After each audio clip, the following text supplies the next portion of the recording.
Welcome back to the program Power to Unite with Elvira. This time, meron na naman po tayo na another set of kids, no? Sabihin natin, children from elementary school at high school. This is none other Commonwealth. Sino sila? Siya pong tunghayan ninyo. Bakit natin sila ipipicture samantala meron na po tayo winning? Because their story, what they tell, alam niyo po, ang team natin was really Hear My Voice. At without our knowing it, sila po malakas ang hatak nila sa mga judges, both from the adult and the young one. Anong meron dito sa ginawa nila, in spite of not winning, pero malakas ang dating. Siya po ang tunghayan ninyo, madidiscover natin sa pagbabalik po ng Power to Unite with Elvira.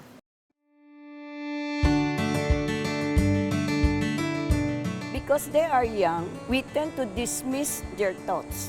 We take their ideas for granted, lapping off their dreams as mere child's play. Most of the time, we overlook their potential to make a difference as we drown out their voices with grown-up noise and insist that they follow the grown-up way. Power to Unite with Elvira strongly believes that the children are the hope for humanity's future, and as adults, we have the very important task to guide them towards what is right and what is good. That is why we support an activist endeavor to harness the talent and skill of our younger generation in using their gadget through the Cinebata Video Workshop this year with the theme Hear My Voice. The workshop had become great venues for children, not only to develop their potential in video storytelling, but they also get to enjoy meaningful encounters as they mingle and share ideas with their peers, despite having different backgrounds.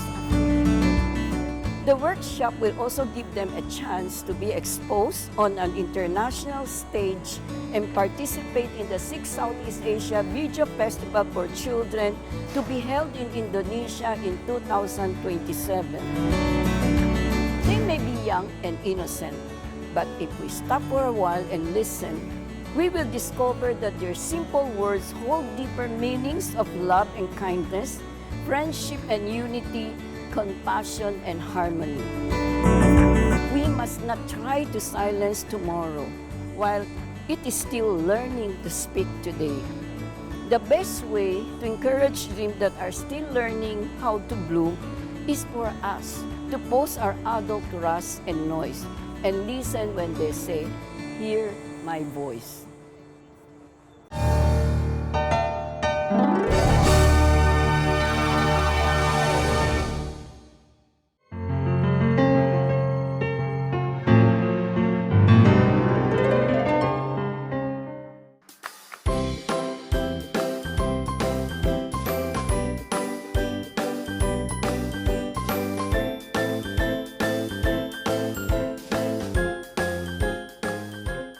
Welcome to the program Power to Unite with Elvira. So alam ko pagod na kayo after 3 days. 3 days workshop, di ba? Pero nakikita namin yung sa expression ninyo masaya kayo.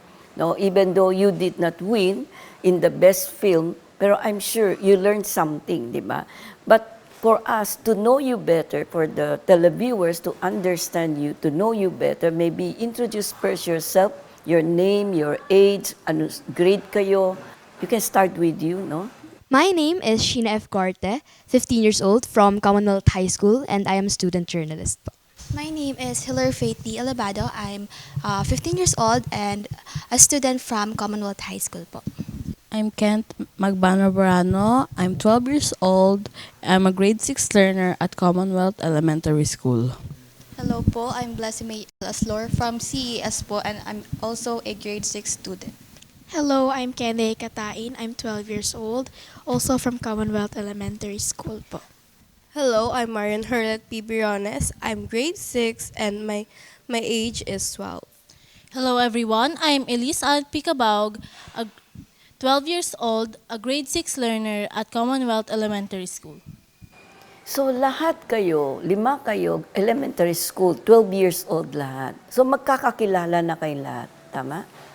You know each other because you belong to the same class. Tapos dito, makikita natin, 15 years old, senior high school na kayo, no? High school, grade 10. So you come up as a team, as a group, 15 high school saka elementary. And you come up with a beautiful team na kahit ako, nung tinanong ko, ano ito? Kasi I never heard that kind of Tagalog is so strong and so deep, di ba? So how did you work each other considering ang mindset ng 10 years old is quite different sa inyo sa high school? Paano ang ginawa nyo for you to come up with a storyline? Maybe start with you, Sheena. Yeah. Okay, so at first, I was really worried to be working with someone younger than me, especially that I know that I can come off strong with my words. They may not be used to that kind of thing. And I really admit I adjusted to them a lot, but they didn't make it hard for me to adjust po. They are really talented and they know what they're doing. I saw how fun it was with them, but at the same time, they were so serious. I found them really talented and they were so focused during the discussions, and they also helped me to explore more of these techniques besides me being serious all the time. They brought such joy to the filming po. So Ikaw, Hilary, anong napansin mo? How will you adapt yourself to them when the gap is 5 years, di ba? Tsaka ang mindset nyo, high school kayo, tamang sabi Sheena, andun yung worry niya, baka ma-offended sila na they might feel they are being dictated, di ba? Sa lahat ng alam ko, mga 10 years old, ayaw na ayaw nyo, diktahan kayo, di ba? Yung ganun. Pero it doesn't happen because you lower yourself to their age, no? So anong ginawa mo for you to be able to come up with a beautiful team even though you did not win it? Nakinig lang po kami sa mga opinion po nila kasi po, di ba yung tema po natin, hear your voice po. So, para po makapag-adapt sa kanila po, nakinig po ako sa mga suggestions nila and nakatulong po yun sobra kasi sobrang cooperative din po nila. Okay. So nakinig kayong dalawa. Considering your interest sa edad ninyo, ibang interest nyo, iba din ang interest nila. We can say, kayo, you have common interest kasi age ninyo pare-pareho eh. But to work with them, which their interest also differs, but they were able to adjust. Sila yung nag-adjust para sa inyo. So, umpisan natin, Ken.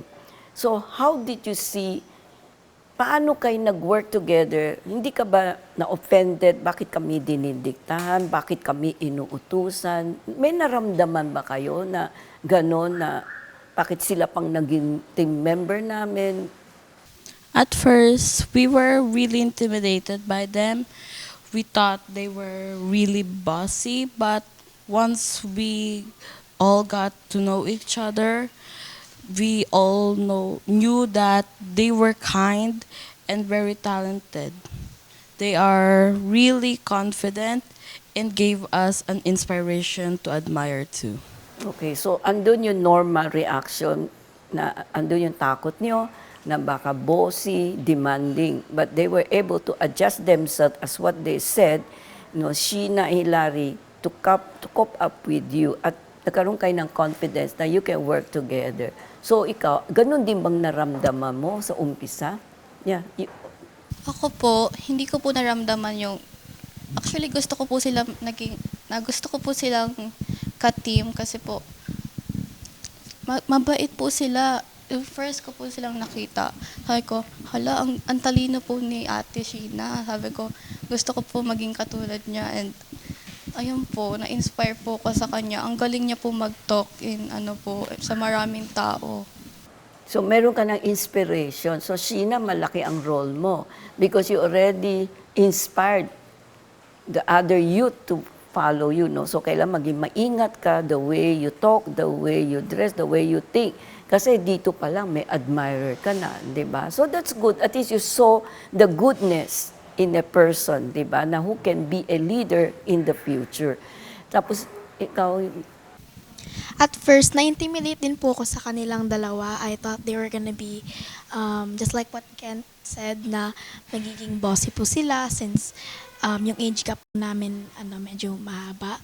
Pero once na we got to know each other more po, mas naging stronger yung bond namin together po. And na-impress po ako sa kanilang dalawa kasi si Ate Sheena po magaling po siya maging director po namin, and si Ate Hilary po magaling rin po siya mag-acting. Sila po yung mostly nagbuhat po ng grupo namin, and we're really grateful for them po for joining our team po. So, yung intimidation na nararamdaman nyo nawala because they were able to do something, no? Sila yung nag-adjust sa inyo, di ba? So, ikaw naman, ganun din ang reaction mo sa umpisa? Takot? Yes, I thought at first I thought that they were better people and they were smart enough to lead us. But when we get to know each other, that they too were like the kindest person I met, and they were very sweet and they were very good to know, and that's all. So, yun ang naramdaman mo, no? Na at least nakita nyo yung, sabihin natin sa umpisa, andun yung takot, concern, fear, but at the end, when you start talking together, planning things together, na-realize nyo, you learn something from them. They make it very easy and comfortable to all of you. And lastly, how do you feel? Kasi ang gap ninyo medyo malayo pa din eh. Ano po, hindi po talaga ako na-intimidate kasi mayroon po akong dalawang kapatid na mas matanda po sa akin. Yung isa po nasa senior high na. So parang close ako. Tsaka po, ako po kasi, madali po akong makaintindi sa mga tao. So parang hindi naman nila need mag-adjust kasi yung mga kabataan po kasi ngayon, parang madami na pong na-expose sa kanila ng mga media, di ba? Tsaka sasabi ko po sa kanila ay sobrang bait po nila. Tsaka po, si Ate Sheena po, parang, hindi, isa po siyang leader. Sinabi ni Sheena Hilary, it's very easy to work with you. Kayo din naman, ganun din ang response nyo. Ibig sabihin, make communication and expose na kayo with reality, di ba? Yung personal experience niyo at home, like sinabi mo kanina, no, you have elder sister or brother na senior high school, pero hindi ka natatakot, di ba? So, everything comes from having a good family. Kasi pag maganda ang dinatnan nyo, how you were brought up, hindi kayo mai-intimidate, hindi kayo matatakot kasi you were filled with love. You were filled with communication and understanding. Yun ang nakikita ko. Pag maganda ang upbringing sa pamilya, wala dapat kayo katakot because andun yung magulang, meron kayo sandalan, andun din yung faith nyo. Tutuloy natin sa pagbabalik po ng Power to Unite with Elvira.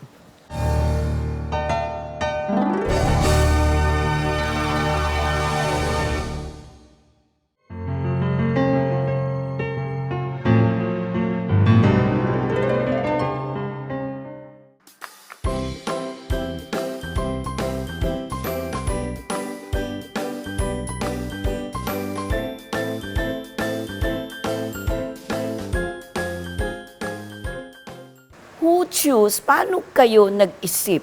Kasi ang team niyo malalim, kahit ako nagulat, Tagalog ba yan? I thought it was a regional language, no? Yung Pahalaw de Umit. Bakit yun ang naisip niyong team? Who come up with this idea? And how did you agree? In-explain ba nila sa inyo bakit yun ang team or what?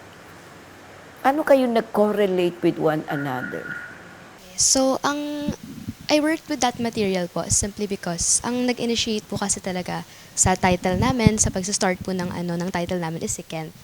Kumbaga, so, kinuha ko po yung idea niya kasi yung unang title po namin is English.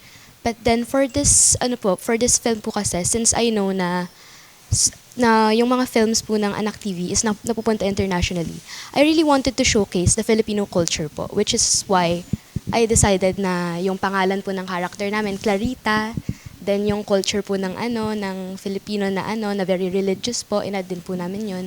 Tapos yun nga po, yung palahaw ng Umid po is po siya, palahaw po having these intense emotions. Then Umid naman po is taong tahimik or napatahimik po. Okay, Kumbaga, silent. Mm-mm. opo. So, hindi naman po ganun ka hirap i-explain po sa kanila kasi intinding-intindi po nila yung concept. Their ideas are really good. Yun po yung ginawa namin ni Hillary. Nag-collect po muna kami ng ideas nila, tapos blend in namin. Sobrang nakatulong po talaga yung title na idea ni Kent. Kasi po, doon na po kami nagkaroon ng preview na, ganito pala yung gusto nilang mangyari. Kasi very similar po sa amin. Kasi ang inisip ko pa, baka magkatalo po yung idea kasi nga magkaiba po ng interest, ganun. Pero what really surprised me is sobrang vast na po ng knowledge nila about that.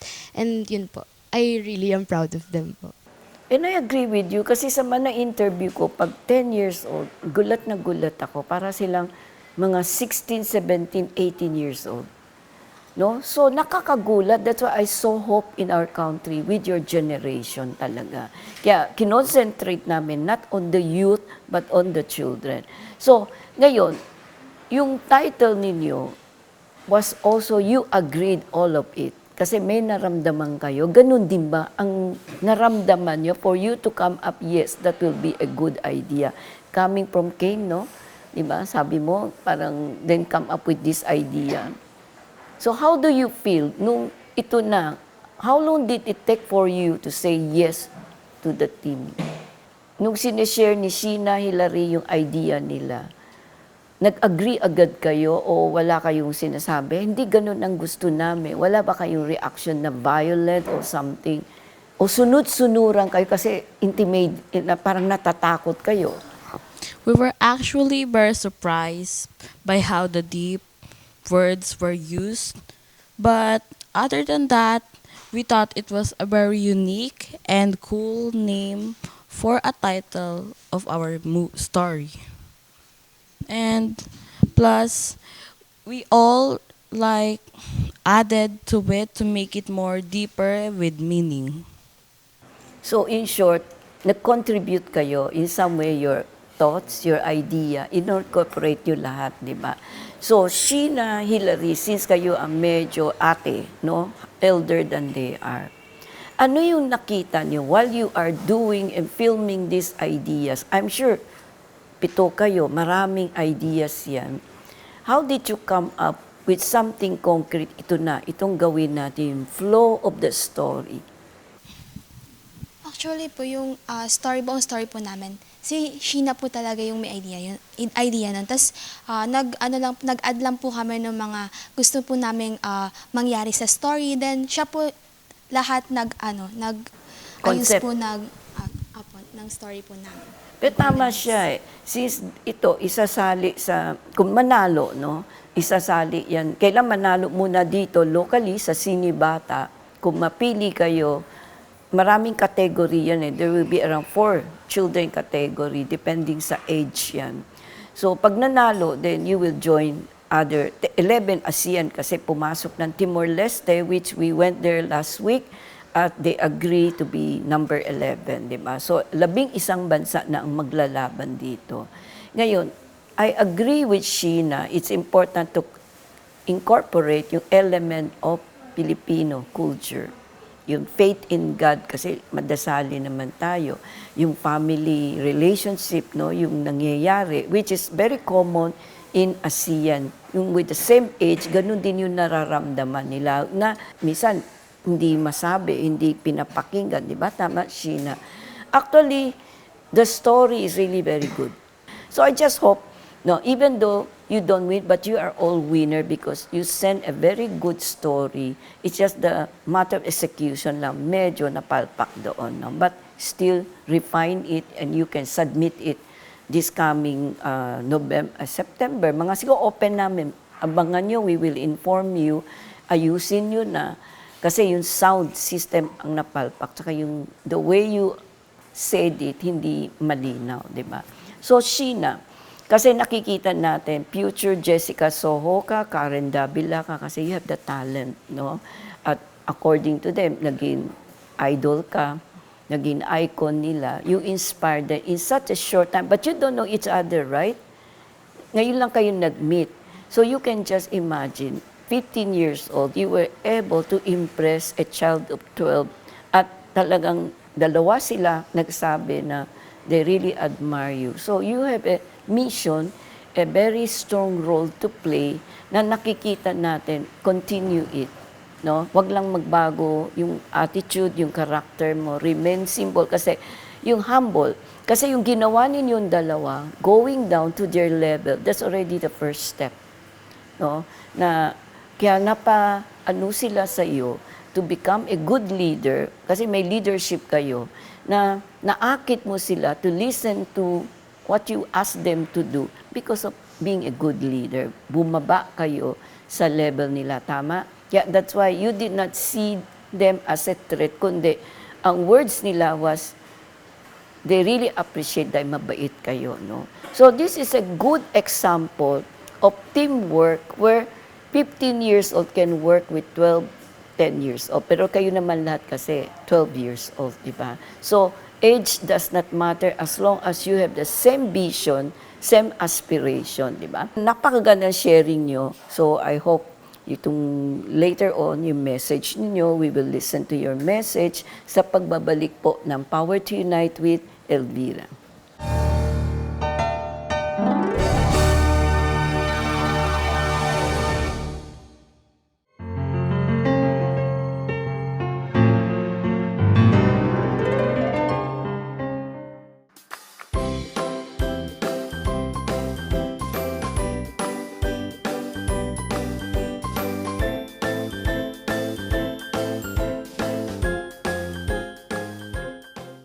Ngayon, Sheena, aside from being a journalist, no, yun ang dream mo, di ba? And I think that's a good idea. We need good people like that who has a strong value, who has strong faith.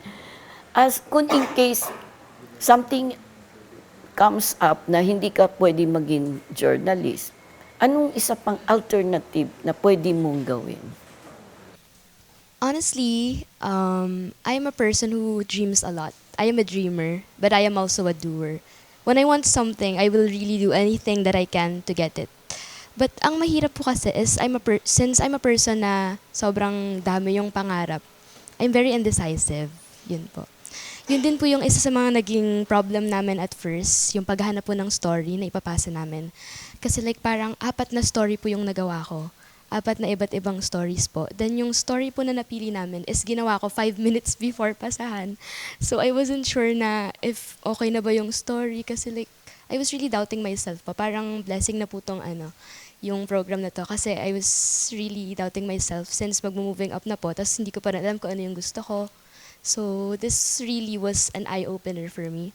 But then if I were to choose po kung ano yung path na kukunin ko, that would be law. I've always dreamed of being a lawyer. Kasi I really want to, I'm really a person who's fair. I believe that everyone deserves a chance. Everyone deserves a world in which they won't be judged, in which they would have a chance as much as everybody else does po. So I guess that would be my dream po. But I also have a lot of side quest po kasi kung tinatawag.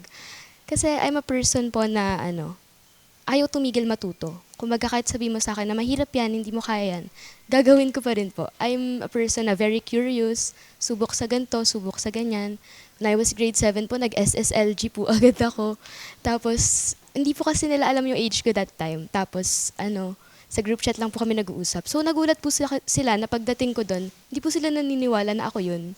Kasi, yun nga po, very mataas daw po yung ganito. Pero, being a person nga po na na-admire po ng lahat, ganun kahit sa classroom po namin, I really feel pressured.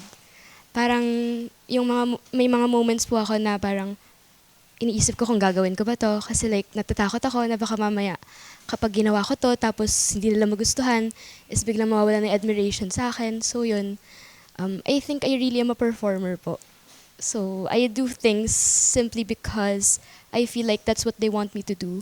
But this time po, being with them, they made me feel like I'm allowed to have my own opinions too, that I'm a person who doesn't have to perform for others po. So I would really stand firm with my my dream since then, which is to be a lawyer po. So, Tama naman yung naisip mo, but also there's a danger. Totoo yan, no? Marami kang pangarap, marami kang naiisip ka because you're very talented. At confidence is there. You know, kaya mo. That's a word. I can do it. I know I will do it because I have it. Diba? Law is, I think, is okay. Bagay din. Kasi as a lawyer, you can also write. Kasi may talent ka sa writing eh. Doesn't mean to say you have to go to showbiz. Wag. Kung ako sa inyo, you want to give everybody a chance. Being a lawyer can also do it later. Maging judge ka. Diba? You don't know where you will be brought. But the talent that you have, use it sa mas nakakatulong sa marami. Not for personal, but what you can do for others. That's your mission. And I think being a lawyer can help a lot. Marami kang matutulungan because maganda yung pananaw mo. Na-nurture ka with young age na you know already what you want to do. Continue to be who you are. Slow down a little bit. Don't be in a hurry. You're still young. You're very talented. Tsaka don't be pressured by idolatry. Yan ang iwasan natin. Diba? Nakakapmangha po ang mga istorya ng mga bata. After listening to them, I felt so old because hindi ko akalain in such a short period of 1.5 day workshop, they were able to tell a story. At doon nakikita natin ang angking talino at wisdom at sabihin natin, artistic capability ng mabata. Kaya sana nagustuhan po ninyo ang maraming episode na ginagawa natin ngayon kung saan pinakita ng mabata karapat-dapat sila pakinggan. Hanggang sa muli dito po sa programa ng Power to Unite with Elvira. Bless her now with heaven's grace. May her days be crowned with mercy. Till we see you face to face.